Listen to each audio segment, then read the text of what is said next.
सान्याल महाशय ने पूछा, वह क्या? अपनी मृत्यु काल में आपको देखते हुए मेरा प्राण निकले, यही मेरी आकांक्षा है। सान्याल जी की बातें सुनकर उपस्थित लोग चकित रह गए। वह इसलिए कि सान्याल जी वयोवृद्ध हैं और उनके आगे रुद्र नारायण बाबू अभी काफी कम उम्र के हैं। रुद्र नारायण की मौत क्या गुरुदेव के पहले हो जाएगी? क्या तब तक सान्याल महाशय जीवित रहेंगे? लेकिन इस प्रश्न को कोई वहां व्यक्त नहीं कर सका। यह अशोभनीय प्रश्न था। इस घटना के 20 वर्ष बाद रुद्र नारायण अस्वस्थ हुए। उन दिनों सान्याल जी अपने प्रिय शिष्य और सेवक पंडित ज्वाला प्रसाद तिवारी के साथ बनारस में थे। अचानक एक दिन सान्याल जी ने कहा, तिवारी जी, चलो साहबगंज चले, यहां रहते काफी दिन हो गया। साहबगंज में सान्याल महाशय के एक शिष्य अस्वस्थ हो गए हैं। मुमकिन है कि गुरुदेव उन्हें देखने के लिए जा रहे हैं। ज्वाला प्रसाद ने यह सोचकर साहबगंज का टिकट लिया। मार्ग में जब जमालपुर स्टेशन आया तब सान्याल जी ने कहा, तिवारी जी, साहबगंज अभी नहीं जाऊंगा, पहले मंदार हो लूं, फिर देखा जाएगा। ज्वाला प्रसाद अपने गुरुदेव की इच्छा के विरुद्ध कुछ नहीं कह सकते थे। जब जैसी आज्ञा वे देते थे उसी के अनुसार काम करते थे। मंदार आते ही सान्याल जी रुद्र नारायण के यहां गए। गुरुदेव को देखते ही रुद्र नारायण ने कहा, बाबा, बड़ा कष्ट है, मुझे अच्छा कर दीजिए या इस कष्ट से हमेशा के लिए मुक्ति दिला दीजिए। दूसरे दिन सान्याल जी ने ज्वाला प्रसाद तिवारी से कहा, रुद्र नारायण, सभी लड़के पोते आदि को बुला लो। रात तक परिवार के सभी लोग आ गए।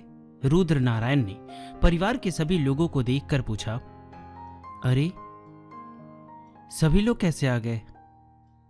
भोर के समय ज्वाला प्रसाद के पास सूचना आई, रुद्र नारायण का देहांत हो गया। सब आंगन में रख दिया गया है। सान्याल जी को खबर भेज दी गई है, आप भी आ जाएं।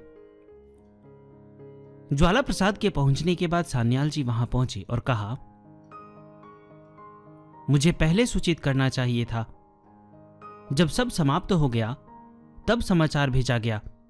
खैर, कोई बात नहीं, तुम सभी लोग हरि नाम करो। ज्वाला, तुम गीता पाठ शुरू करो। इतना कहकर सान्याल वहां से ध्यानस्थ हो गए। काफी देर बाद वे अपने आसन से उठे और शव के चारों ओर चक्कर काटने लगे। बाद में शव के सिरहाने बैठकर रुद्र नारायण के सिर को उठाने लगे। जब उनसे नहीं उठाया गया तब सामने खड़े लोगों से उन्होंने कहा, तुम लोग इनके सिर को जरा ऊपर उठा दो। लोगों ने शव के सिर को सहारा देकर ऊपर उठाया। उपस्थित सभी लोग यह देखकर दंग रह गए कि मृत रुद्र नारायण की आंखें खुली और बाबा को एकटक देखने के बाद वे सदा के लिए सो गए। सन 1956 में भारत सरकार ने एक प्रतिनिधि मंडल विदेशों में भेजा। उद्देश्य था ग्राम विकास का अध्ययन करना। इस दल के सदस्य पटना के हरि नारायण ठाकुर भी थे। जब यह प्रतिनिधि मंडल अमेरिका पहुंचा तब ठाकुर के पास इस आशय का एक प्रस्ताव आया कि यदि आप ग्राम विकास के अध्ययन के लिए अमेरिका के अन्य क्षेत्र सहित ग्रीस, इजराइल आदि देशों में जाना चाहें तो फोर्ड फाउंडेशन आपकी यात्रा का सारा व्ययभार ले सकती है। हरि नारायण सरकारी अफसर थे। इस मौके को छोड़ना उचित नहीं समझा। उन्होंने प्रस्ताव को स्वीकार कर लिया। प्रतिनिधि मंडल के शेष सदस्य लंदन से पेरिस होते हुए स्वदेश रवाना हो गए। प्रतिनिधि मंडल के सदस्यों को इस बात की गहरी शिकायत रही कि लंदन या पेरिस में उन्हें घूमने की सुविधा नहीं दी गई और न खाना ठीक से दिया गया। यह समाचार हरि नारायण के पास पहुंच गया। इस मुसीबत से बचने के लिए हरि नारायण भारतीय दूतावास में मदद मांगने गए। आमतौर पर संसार में जितने भारतीय दूतावास हैं, वहां के कर्मचारी सामान्य नागरिकों के साथ सहयोग नहीं करते। भारतीय दूतावास में आने पर हरि नारायण ने देखा सभी अफसर गायब हैं। केवल एक महिला कर्मचारी है। उसे अपनी समस्या समझाई, वह तुरंत सक्रिय हो गई। इस पुस्तक को करीबन अभी से 40-50 साल पहले लिखी गई थी। तो जो भी वृतांत बताया गया है उस समय जो हुआ उसके अनुसार बताया गया। ऐसा नहीं है कि अभी भी ऐसी ही स्थिति वहां पे होगी।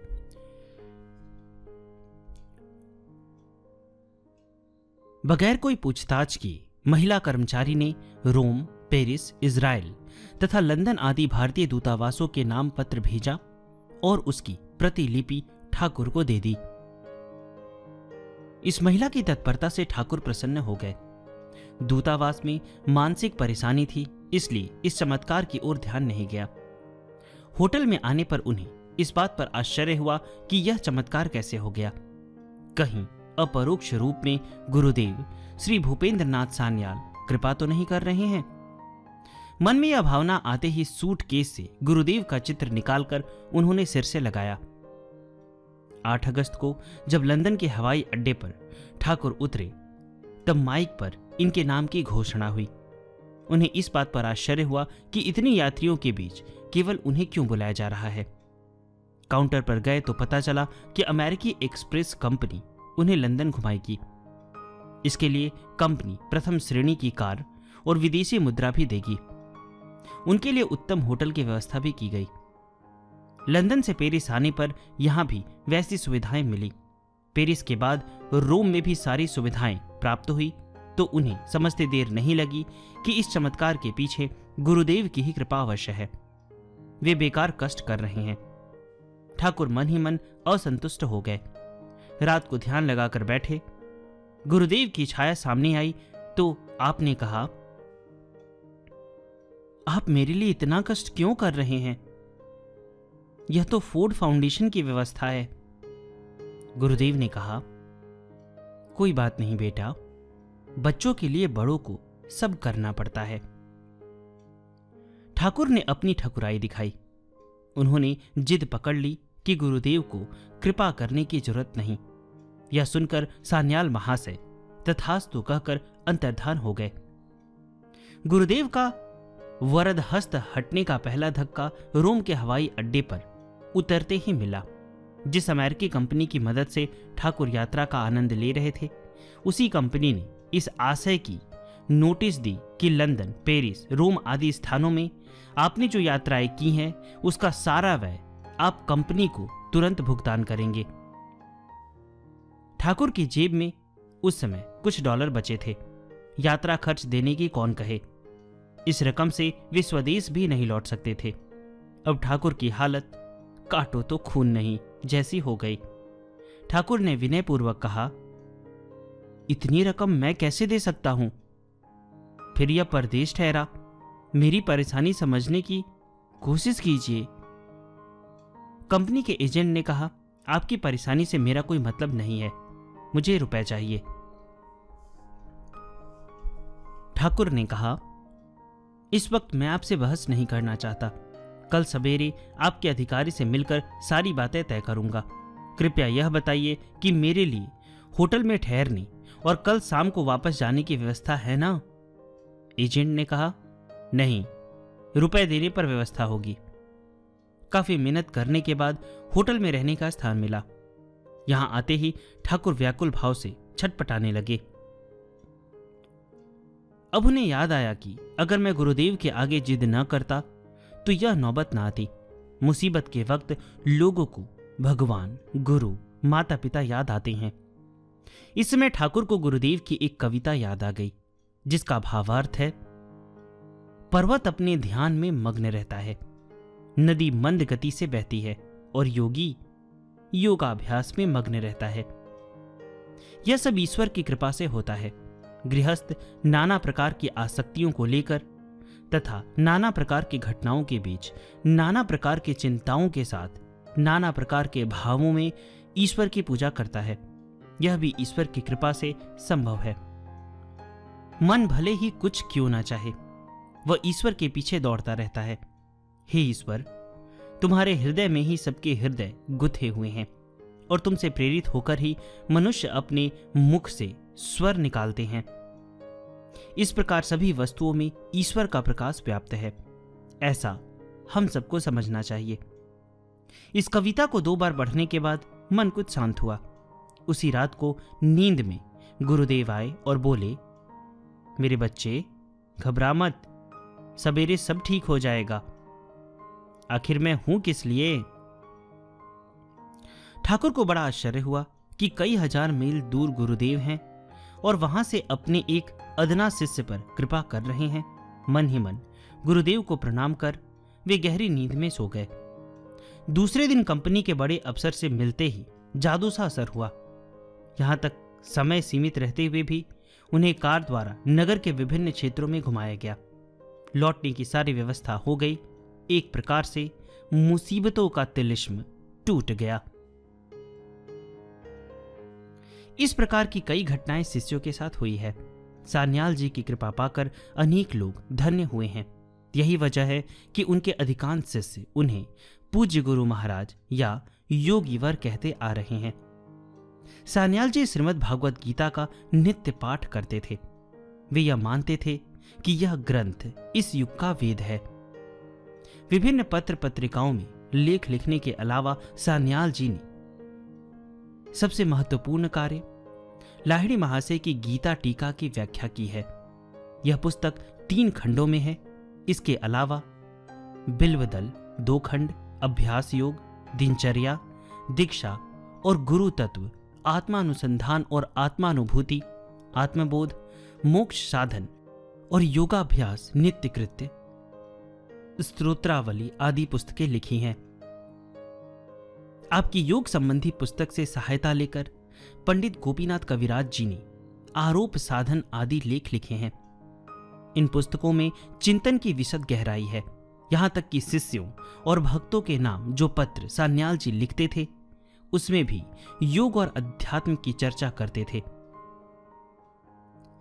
ये जो भी पुस्तकें सान्याल महाशय ने लिखी हैं वो हमारे पास उपलब्ध हैं। अगर आप चाहें तो हम आपको उपलब्ध करा सकते हैं। डिस्क्रिप्शन में आप देख सकते हैं, मैंने उसकी जानकारी दी है और डिस्क्रिप्शन में हमारा व्हाट्सएप नंबर भी है। अगर आप इन पुस्तकों को मंगाना चाहते हैं तो आप हमसे संपर्क कर सकते हैं। एक शिष्य के प्रश्न करने पर आपने उत्तर दिया, स्थूल शरीर की एक अवस्था समाप्त होने पर दूसरी अवस्था आरंभ होती है। यह अवस्था परिवर्तन तभी तक होगा जब तक स्थूल शरीर की सत्ता है। आत्मा के साथ इस परिवर्तन का कोई संबंध नहीं है। आत्मा नित्य, एक रूप एवं अविनाशी है। शरीर का नाश होने पर जो शरीरांतर प्राप्त होता है वह भी लिंग शरीर के कारण। इसी कारण से शिशु हंसता है, रोता है, भूख से कातर होकर स्तनपान करता है। यह सभी जन्म जन्मांतर के संस्कार है, किंतु आत्मा सभी कर्मों और संस्कारों के अतीत होकर नित्यकाल के साक्षी रूप में वर्तमान है। अवस्थाओं में परिवर्तन हो रहा है, पर उस अवस्था का दृष्टा आत्मा सदा एक रूप है। शैशव में मैं था, यौवनावस्था में शैशव चला गया, पर शैशव काल का दृष्टा मैं वर्तमान में वही मैं हूं। आगे यह यौवन काल चला जाएगा, तब वार्धक्य आएगा। उस समय भी मैं का अभाव नहीं होगा। यही आत्मा का सार है। इस प्रकार की गूढ़ बातें सान्याल जी शिष्यों को लिखा करते और अपने गुरु लाहिड़ी महाशय की भांति प्रत्येक शिष्य का ख्याल रखते थे। अपने पत्रों में योग प्रणाली के बारे में भी लिखा करते थे। 18 जनवरी सन 1962 के दिन सवेरे उन्होंने अपने प्रिय शिष्य ज्वाला प्रसाद तिवारी से कहा, ज्वाला, अब मैं जा रहा हूं। इसके बाद वे गीता सुनते सुनते परम धाम को चले गए। सान्याल जी के बारे में पंडित गोपीनाथ कविराज जी ने लिखा है, वर्तमान समय में उनकी तरह आदर्श पूत चरित्र देखने में नहीं आता। लाहिड़ी महाशय द्वारा निर्देशित द्वितीय क्रिया योग से सिद्ध साधक चैतन्य रूप से शरीर त्याग सकता है। उन्नत योगी ही द्वितीय क्रिया योग का प्रयोग महाप्रयाण के समय करते हैं, क्योंकि उन्हें इसका ज्ञान रहता है।